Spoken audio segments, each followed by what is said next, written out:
lāpstu un ķerru metam pie malas. Iepazīstinu jūs šodien ar jauno Kormīdi mini damperu. Tās aprīkots ar Janmāra 8,7 zirgspēku dzinēju. Tā maksimālais ātrums ir līdz 6 km/h un celtspēja 800 kg. Šis dampers būs lielisks palīgs būvlaukumā un teritoriju labiekārtošanā. Tas pats var sevi iebērt materiālu un izbērt materiālu un pārvadāt no punkta A uz punktu B.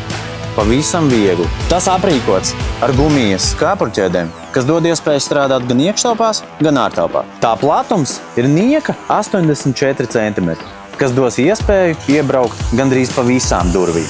To vadīt iespējams, ejot viņam līdzi, vai arī nolaižot šo platformu.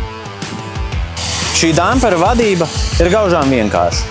Pagriežam atslēgu, nolaižam rokas bremzi un darbojamies ar svirām.